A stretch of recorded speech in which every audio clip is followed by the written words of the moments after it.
And so instead of asking somebody for something, we may open an email. Instead of saying, hey, come take a survey, which is a great way, guys, the survey methodology, where you can take maybe 100 people that are maybe competitors or your ideal buyers, or anyone you want to really have a deep understanding of what problems you might be able to solve with them, and you just ask them for the advice.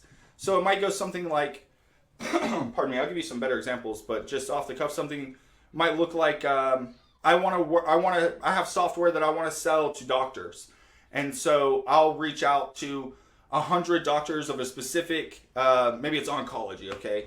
And so I'll reach out to 100 oncologists and say, hey, I'm preparing a survey. Here's the question.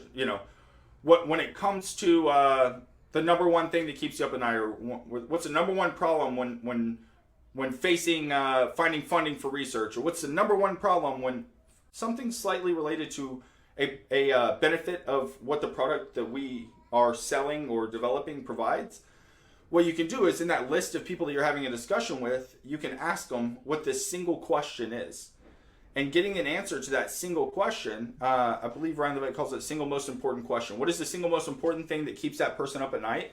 This is an awesome way to build an email list, and the anatomy of this email can be laid out in many other sales emails. And it might look something like the approach, where we're going to come in and ask for some advice. And it might be something like the subject line. You've got this email from me before, so I'm laughing a little bit.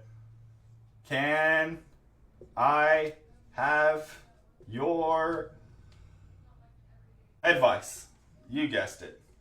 Can I have your advice? And so I might email somebody and say, hey, can I have your advice? And that would be the subject. It might say, can I have your advice, John? Put their first name right in the subject line if I've got that information. I did not bring any water. And anyhow, sort it. So I can be more specific on the wording, but overall I just want to say that the first thing we're doing is asking for advice. The first thing they see in the email is that they're being positioned as somebody of knowledge, and who doesn't want to be asked for their advice versus could you give me some information, or would you be willing to help me, or could you try out this any of that. Ask for their advice, and what it'll do is it'll give us the door to follow up, either with people who give advice and don't buy your product. What is it? You don't like me? You hate me? You hate the product? Which one is it? Right? You have a reason to follow up with somebody.